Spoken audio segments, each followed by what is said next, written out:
नमस्कार। मैं doctor Manju Jain, retired associate professor from SN degree college Kanpur. मैं पिछले कई महीने से कई सप्ताह हो गए, तो 1-2 महीने तो हो ही गए होंगे, मैं प्रेरणादायक कहानी मेरी जुबानी नामक शीर्षक के अंतर्गत कुछ वीडियो शेयर कर रही हूँ, जो कि छोटे छोटे प्रसंग होते हैं या कथन होते हैं या छोटी कहानियाँ होती हैं। हाँ, लेकिन इन कहानियों से कहीं ना कहीं आपको शिक्षा सीख ज़रूर मिलती है, और यदि बच्चों को आप सुनाएं तो ये जीवन पर्यंत उनके मानस पटल पर अंकित हो जाएगी। और फिर जब भी विपरीत दशाएं आती हैं या ऐसी परिस्थिति आ जाती है कि हम अच्छा बुरा या पाप पुण्य में भेद नहीं कर पाते हैं, तब यही प्रेरणादायक कहानी हमको सही रास्ते पे चलने के लिए प्रेरित करती हैं। यही तो मकसद है, यही तो मुझे संदेश देना है आप तक, कि हमको निरंतर अच्छे कर्म करके और अच्छे पदों पे चल करके, अच्छी राह पे चल करके हमको समाज को भी सौष्ठव बनाना है, हम अपने परिवेश को भी अच्छा करें। तो ये निस्संदेह ये प्रेरित करने वाली कहानियाँ बहुत ही लाभान्वित करती हैं हम सबके चरित्र को, आचरण को। तो चलिए इसी कड़ी में मैं एक कहानी आपके पास पेश करती हूँ। कहानी का शीर्षक है हीरे की फसल। ओ माय गॉड, हीरे की फसल जिसने कर ली तो फिर तो उसने तो सारा ब्रह्मांड खरीद लिया। चलिए उसी तरीके से है। तो क्या है कि एक गांव था, उसमें एक युवा कह लीजिए, प्रौढ़ ले लीजिए, लगभग 35 से 40 के बीच में था वो व्यक्ति। वो किसान था और अपना परिचय वो अपना राम देख करके देता था कि मेरा नाम राम है। वैसे आप मुझे किशोर और उस किसी भी नाम से पुकार सकते हैं। तो भाई ठीक है, राम नाम अच्छा भी है। तो ये राम जो थे, ये किशोर थे, और इन्होंने काफ़ी अपने गांव में अपनी धीरे धीरे मेहनत करके और परिश्रम करके काफ़ी सारी ज़मीन उनके पास थी, और दिन रात वो मेहनत करते थे। और मेहनत करके उनका जो लाभ होता था वो परिवार और आसपास लोगों को वो कुछ देता भी था, और इस कारण से उसके परिवार बहुत ज़्यादा खुशहाली की ज़िंदगी जी रहे थे, क्योंकि उस खेती में बहुत अनाज होता था और वो दिन रात मेहनत भी करता था। चलिए, मेहनत तो सभी लोग करते, थोड़ा कम कोई ज़्यादा। उसी समय थोड़े दिन बाद एक व्यक्ति था जो कि जौहरी था।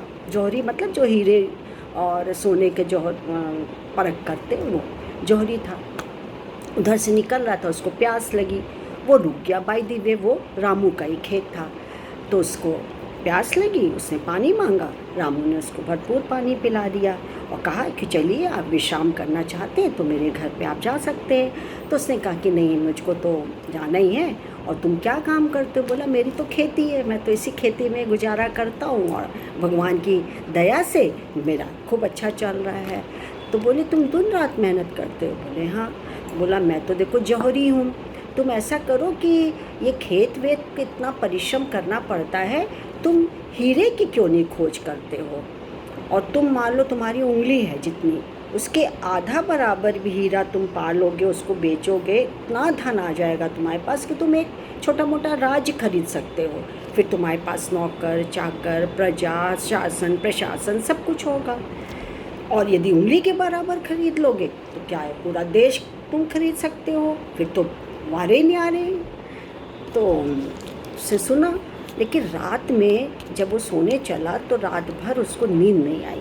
इधर से उधर करवट बदलता रहा है कि अरे इतना आसान काम है ये तो फिर सुबह उठा और उसने कहा कि मैं तो ये खेत वेत बेच दे रहा हूँ, जितना पैसा होगा वो पत्नी और बच्चे के काम आएगा तब तक, और मैं हीरे की खोज में जाता हूँ।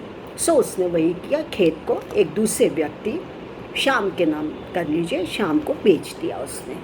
और वो भाई साहब चल दिए विदेश परदेश, और यहाँ नहीं, अपने देश और विदेश, कहाँ जापान भी चले गए वो, और फ्रांस भी चले गए, इटली भी चले गए, और अमेरिका भी चले गए। भाई ठीक है, हीरे की खोज में।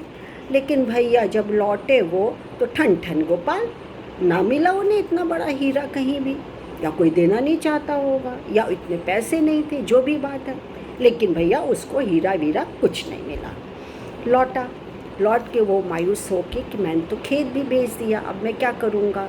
खैर सोचते सोचते जा रहा था तो अपने खेत से ही गुजर के निकल रहा था, तो देखा कि जिसको उसने खेत बेचा था वो बड़े मेहनत से कार्य कर रहा है और ऊँट को, कैमिल को नहला रहा है, और उसका पानी जो बह रहा है वो नालियों में होता हुआ निकल रहा है। ठीक है भाई, निकलेगा ही, निकासी तो होगी ही।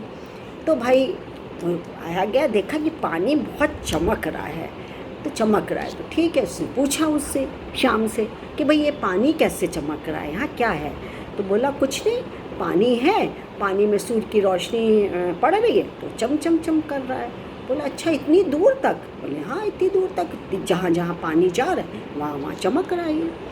अच्छा थोड़े दिन बाद फिर वो जौहरी लौट उधर से गुजर रहा था, मतलब पहले गया अब वापस लौट रहा था, तो फिर से वही खेत उसको मिला। तो उसने पूछा अरे राम लौट आया और हीरे भी ले आया, मुझे नहीं बताया। तो बोला कौन राम? अच्छा वो जिसने खेत बेचा था। तो बोले नहीं वो तो अभी तक नहीं आया है। बोले अरे तो फिर ये खेत में हीरे कैसे पड़े हुए इतने सारे?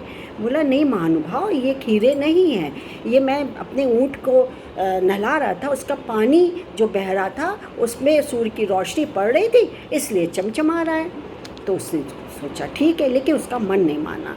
तो भैया वो पास चला गया जहाँ पानी बह रहा था, पानी नहीं था, पानी तो जो था सो था, वहाँ ढेरों दूर तक हीरे हीरे हीरे, छोटे बड़े, चने के बराबर, उससे भी छोटे मटर के दाने के बराबर हीरे हीरे थे। तो कहा कि देखो ये तो हीरा है।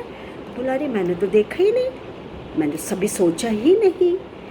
तो अब जो हीरों का हुआ सो हुआ, बांटा या सरकार को दिया या अपने पास रखा, ये हमारे उसकी बात नहीं है।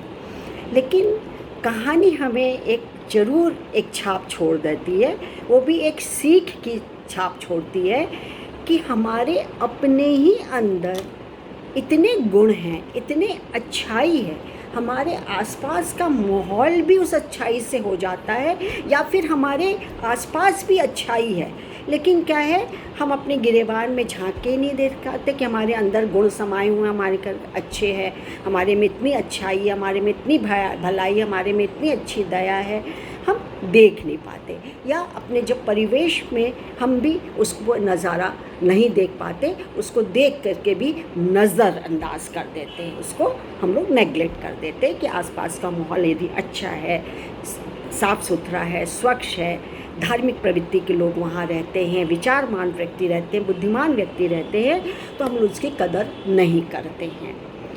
और हर व्यक्ति के पास यदि पावर और टैलेंट है तो वो कुछ भी कर सकता है।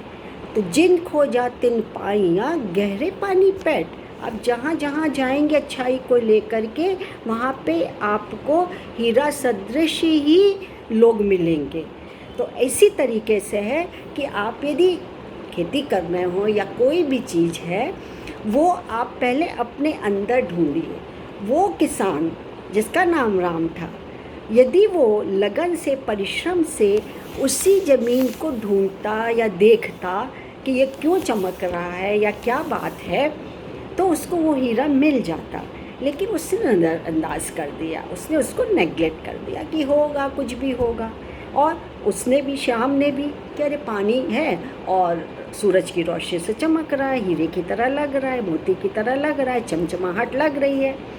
तो फिर कहने का तात्पर्य यही है कि पहले हम अपने परिवार, अपने आस पड़ोस, अपने माहौल, अपने एनवायरनमेंट की तरफ देखें कि वो कितने गुणों से भरपूर है और उनमें से कितने गुणों को हम आत्मसात कर लेते हैं और कितने गुणों से हम दूसरों को लाभान्वित कर सकते हैं। यही कहानी का ध्येय है।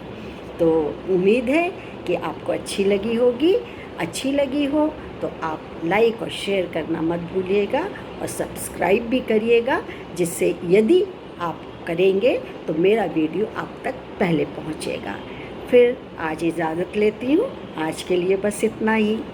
नमस्कार, थैंक यू।